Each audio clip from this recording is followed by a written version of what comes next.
Radio Kids.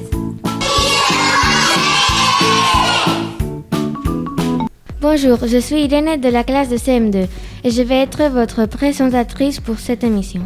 Cette émission va être spéciale sport. On va écouter des reportages sur Rafael Nadal, les athlètes espagnols qui vont aller au JO, le hockey, les équipes de rugby de Valladolid et un micro-trottoir.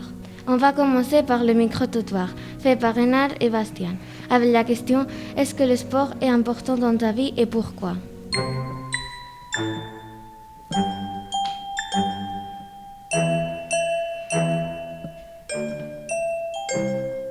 Bonjour Dario.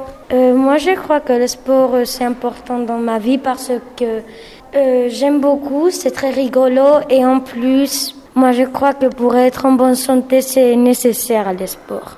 Bonjour Louise. Le sport n'est pas très important dans ma vie parce que j'ai peu de temps pour faire du sport et aussi parce que j'aime l'activité physique plus que le sport parce que j'aime pas l'idée d'une compétition. Bonjour Nicole.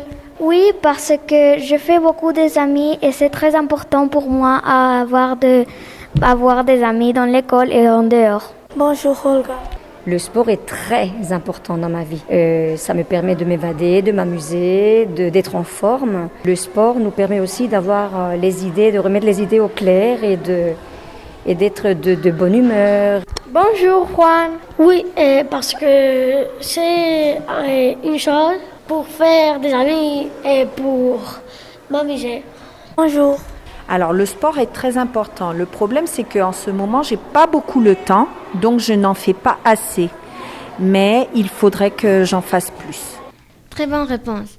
Passons au tennis. Roland Garros a commencé depuis le 30 mai et Laura a eu envie de nous parler de l'immense champion espagnol Rafael Nadal. Bonjour Laura. Bonjour.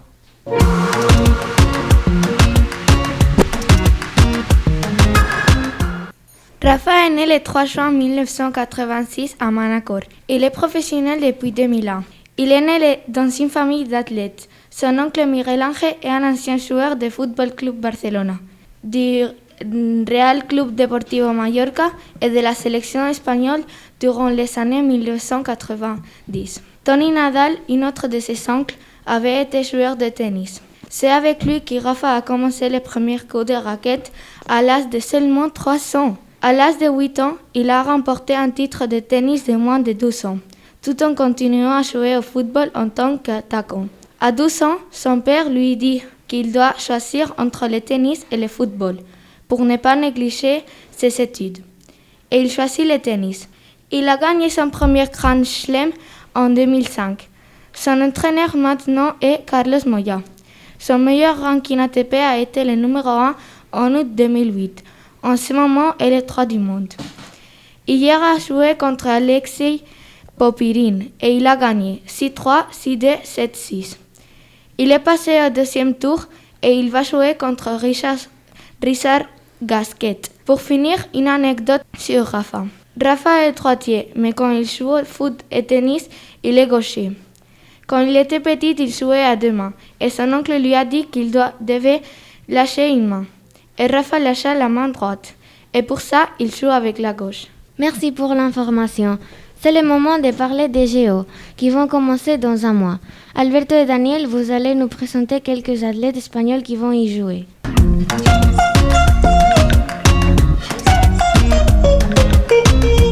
Bonjour Alberto. Qui est Alberto Gaitero?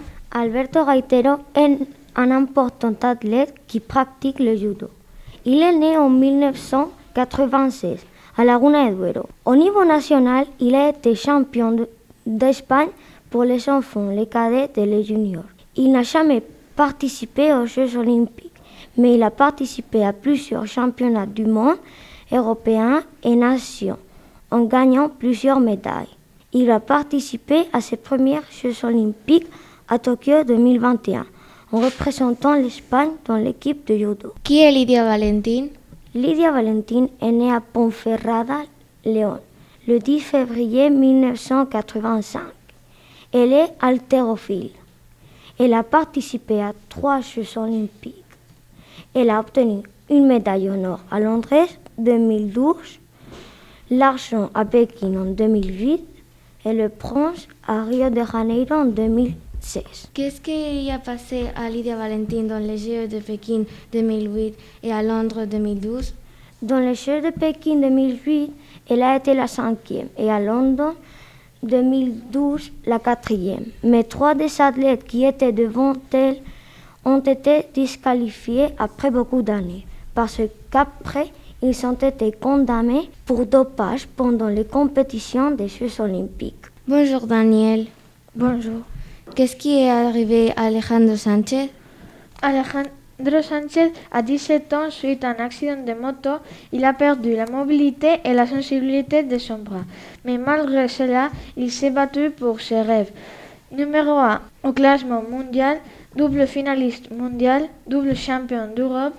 Il a également gagné bien d'autres titres, en plus d'avoir un diplôme en publicité et relations publiques. Il cherche à transmettre l'importance de surmonter et de lutter dans la vie. Certaines de ses meilleures phrases sont « N'arrêtez pas de rêver, faites un effort dans tout ce que vous faites, aussi petit soit-il, et soyez positif ». Tu peux nous parler de Daniel Pérez Martínez? Daniel Pérez Martínez est né à Léon 1995. C'est un athlète paralympique champion de l'Europe de saut en hauteur, 16 fois champion d'Espagne. Merci Alberto Daniel. Comme vous le savez, l'équipe de football de Valladolid est descendue en seconde division. Et c'est pour cela qu'on va avoir un débat sur le foot présenté par Mario.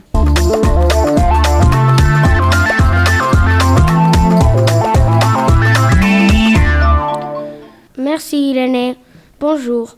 Aujourd'hui, on a un débat de football et ils vont participer Pablo Del Pozo, Juan Delgado et Aaron. Pablo, pourquoi tu crois que le Valladolid a descendu de catégorie? Parce que l'entraîneur, Sergio, il n'a pas fait grand-chose avec les joueurs et il n'a pas fait de bons recrues. Et toi, Juan? Moi, je pense parce que à la fin des matchs, ils se relâchent et ils nous gagnent au final. On t'écoute, Aaron. Et moi, parce que je pense qu'il n'a fait pas de bons recrues défensives. Et Pablo, qu'est-ce que l'équipe pourrait améliorer pour la prochaine saison? Moi, je crois que s'il recrute un nouveau entraîneur et il recrute des bons joueurs, mais qu'ils ne sont pas très très bons parce qu'ils ne pourront pas les payer, et on pourrait avoir une bonne équipe et on pourrait remonter dans la première ligue. Et toi, Juan? Moi, je pense qu'on doit changer d'entraîneur et de président parce qu'ils n'ont fait rien dans la ligue. Et toi, Aaron? Et moi, je crois qu'il faut prendre des recrues défensives. Et la dernière question, tu penses que le Valladolid va remonter en Ligue 1 de l'année prochaine? Moi, je pense qu'il ne va pas remonter parce que s'il continue Ronaldo, s'il fait comme l'année dernière, il n'a pas fait de bons recrues et il était là pour rien, seulement pour payer parce qu'il a beaucoup d'argent. Et qu'est-ce que tu penses toi, Juan? Moi, je pense que c'est presque comme Pablo, mais les joueurs doivent rester dans l'équipe. Par exemple, il y a un joueur qui s'appelle Weisman, qui est très bon. Bon, pour l'équipe, est très bon. Et je pense que ça va aller parce qu'il va descendre dans la seconde. Et toi, Aaron?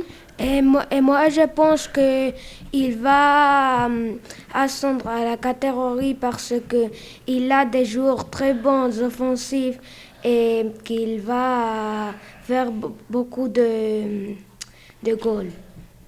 Merci pour nous avoir écoutés dans le débat et au revoir. Merci les garçons pour ce débat très intéressant. Savez-vous que l'équipe de hockey en ligne a gagné la Coupe de l'Espagne? Et ce n'est pas la première fois. Ce reportage est fait par Juan P. et Irina Rodríguez.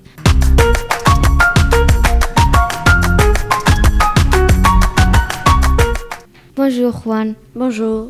En quoi consiste le hockey en ligne? Le hockey en ligne consiste en 4 joueurs en piste, un gardien et 8 joueurs sur le banc. On joue avec des roller skates de 4 roues. On doit prendre le palais et essayer de le mettre dans les cages des adversaires. Bonjour Irene. Bonjour. Qui a gagné la Ligue d'Espagne de hockey en cette année? L'équipe de Valladolid Caja Rural CPLV a été déclarée championne de la Ligue élite masculine 2021. Le duel a été décidé par les tirs au but après avoir fini 3-3 dans les temps réglementaires le 16 mai. Le président de la RFEP, Real Federación Española de Patinaje, Carmelo Paniagua, a remis le trophée au nouveau champion de la compétition nationale. Caja Rural CPLV célèbre la réalisation de sa 7e Ligue élite masculine et rêve de pouvoir disputer la Coupe d'Europe en juillet prochain en Suisse. Juan, tu peux nous donner ton opinion sur pourquoi Caja Rural CPLV a gagné? Je crois qu'ils ont gagné la Ligue parce que dans les playoffs, ils ont mis les meilleurs joueurs de l'équipe comme Mario Diez, Daniel Gutiérrez. C'est aussi parce qu'ils ont un gardien très bon qu'ils ont recruté il y a très peu. Merci. Maintenant, on va parler du rugby, car Valladolid est la ville de rugby en Espagne, avec deux grandes équipes. Victor et Pablo Martín vont aller nous le présenter.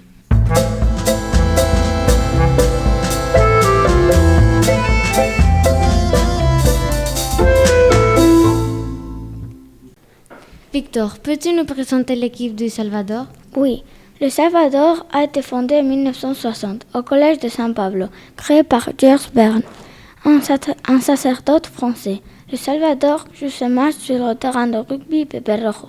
Depuis sa fondation, les couleurs qui ont identifié le club sont le noir et blanc, sous forme de rayures horizontales. Il a gagné 8 coupes de la division d'honneur, 7 coupes du roi, 6 coupes d'Espagne et 5 coupes ibériques. Pablo, l'autre équipe du Valladolid est celle du VRAC, c'est ça? Oui, le VRAC s'est créé au Lourdes dans les années 70. Mais l'été de 1986, le centre scolaire arrête d'aider la catégorie senior. Les joueurs affectés décident alors de créer le VRAC. Les couleurs de l'équipe sont t-shirt et chaussettes bleues et le pantalon blanc. Le samedi 22 mai, le VRAC a gagné contre le Salvador, 16-13. Alors le VRAC a joué la finale le dimanche 30 mai contre le Alcobendas et le VRAC a gagné 19-15. L'équipe de rugby VRAC a gagné 5 coupes ibériques, 11 championnats de Ligue Division d'honneur, 5 championnats Coupe du Roi et 8 Supercoupes d'Espagne. Merci pour votre reportage. Je pense que ce sport va avoir de plus en plus de succès. Au revoir, à bientôt. Radio Kids. Voilà, cette émission est finie. Merci pour nous avoir écoutés et à bientôt.